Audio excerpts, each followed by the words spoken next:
Hi, and welcome back to the Cheeky Crypto podcast. My name's Chris, and it's fantastic to have you back with us for another video. And in today's video, in an effort to make sure that we keep our community as safe as possible in the space, I am going to raise some concerns that I do have or continue to have with one particular exchange, and some concerns that we flagged. But, I kind of feel that a few people may have missed the update that we gave. So I'm going to just touch on some stuff that we've touched on in the past, but I still have concerns over and all that sort of wonderful stuff. If you enjoy this sort of content, mash up the like button, subscribe if you haven't subscribed already, tapping that bell, selecting all the notifications so you never miss a video. And don't forget to jump in the Discord. There's over 6,100 people in the Discord supporting one another, navigate this space safely. It's a fantastic community, and best of all, it's absolutely free to join. Link is in the description of the video. And we've also got a discount, a 50% discount on our courses at 𝗕𝗘𝗪𝗔𝗥𝗘.com. So go check out that if you wish to learn Elliott wave theory or how to construct a really solid portfolio. Some great courses there at 50% off for the new year. Right, let's get down to the desktop. Okay, so I'm going to start here, right? And this is the first, I guess, thing that I want to raise concerns over, and that is API keys. Now, Nick and myself, weeks and weeks back, highlighted the fact that if you have APIs set up on these exchanges, that, you best make sure that they are read only. Or if you're not using them, remove them, because these are very, very dangerous and are potential hack opportunities for bad actors. So Binance and Kucoin users connected to trade bots hit by 100,000 API leak. Now, this is one of the things that Nick and myself raised concerns over, right? And this is just from days ago. So Nick and myself raised this to our community as a potential risk and something around risk management that we should all be fully aware of. So look, Nick and myself have been ahead of the game when it comes to everything, when it comes to, I guess, the security aspect and our community staying safe. We highlighted FTX before it collapsed. We highlighted BlockFi before it collapsed. We highlighted APIs as a potential risk and that you should mitigate that risk. So hopefully people listened. Let me know in the comments below whether you removed your APIs or, checked at least off the back of when we highlighted this weeks back. This is a real shame, but it's something to be aware of. If I was anybody with an API at the moment on Binance or Kucoin, I would definitely be looking to remove it ASAP. And I would be contacting the exchange to make sure that, my account hasn't been compromised. Look, I've got bad feelings towards Kucoin because API hacks have been something that I have found to be apparent on the exchange, although they completely deny this. It's just my opinion, but people should probably stay away from exchanges that don't admit the faults that they've got when they've been flagged to them. Look, I will link this in the Discord for people to read through at their leisure.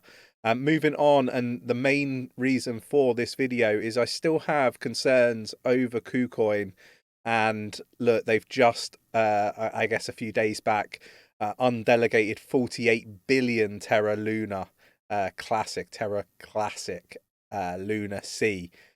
Could this be a dump on the on the horizon for Luna? Possibly, not too sure.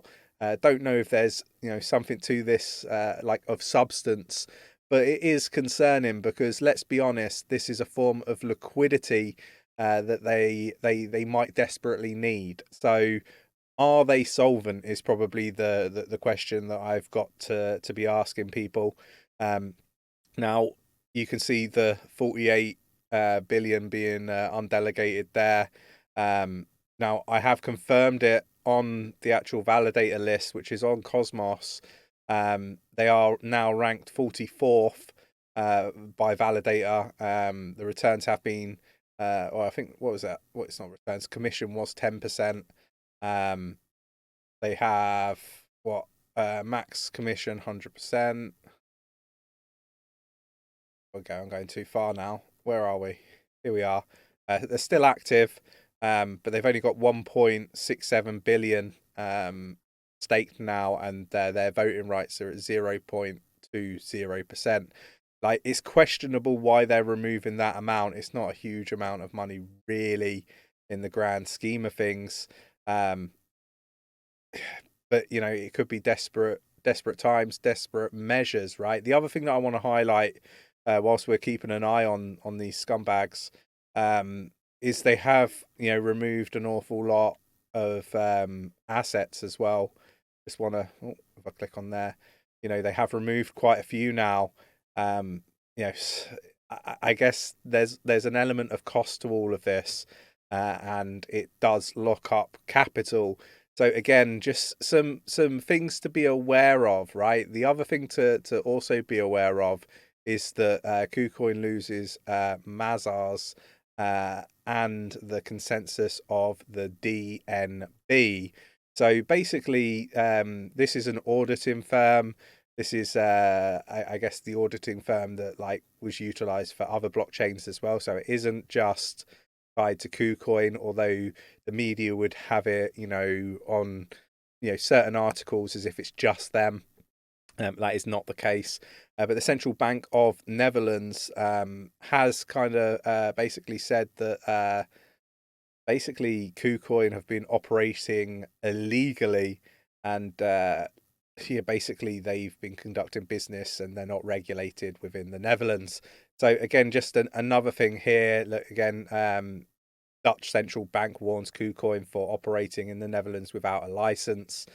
The other thing that I want to just touch on as well is around, I guess, more validation side of things with Kucoin. They haven't really changed much when it comes to Harmony, but they don't have a huge amount, so it's probably really insignificant to them. But I have not just been sort of reading the headlines and just looking at the one I guess validator that they've removed an awful lot from. I have kind of been looking for other I guess validators that they run to see what they're doing with those. It is really just the Luna one that I found so far, so mainly tipped off from others.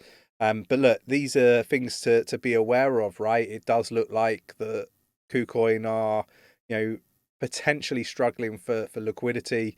Again, I've kind of been raising Kucoin as one that I have concerns over and have done for some time, mainly because I think there's some gaps in the security. It's just my opinion, based on what community members have flagged to me, and the fact that I know people personally that have lost hundreds of thousands of dollars on Kucoin through hacks, and then Kucoin just deny that it was a hack and try to pin the blame on the end user.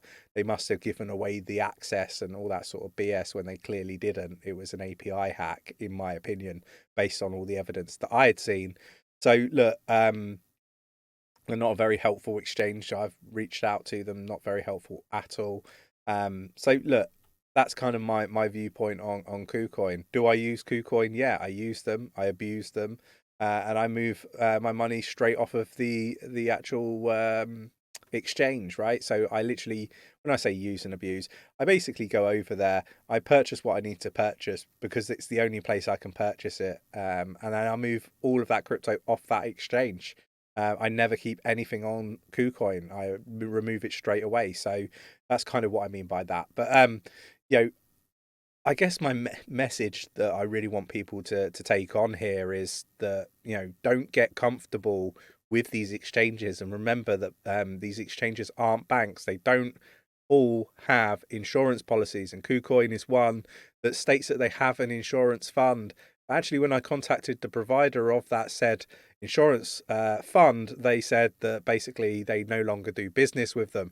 So, just be mindful of all of this stuff. I'm not suggesting that, just because they have, basically removed most of their Luna from their validator, that they're in trouble 100% cert. Nobody really knows, but these are unusual activities that we are seeing in the space, and we should be aware of them. And I just feel that people should take their own custody of their own crypto. You can do this by using Ledger, for example. A hardware wallet link is in the description, is an affiliate link, so we do get a bit of a kickback.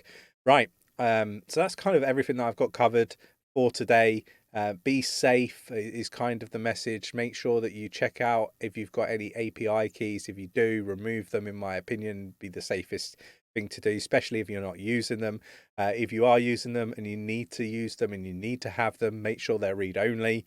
I would probably remove any that you've got with the leaks and set up new ones read-only. I hope you enjoyed today's video. If you did, mash up that like button, subscribe if you haven't subscribed already, tapping that bell, selecting all the notifications so you never miss a video. And you know what?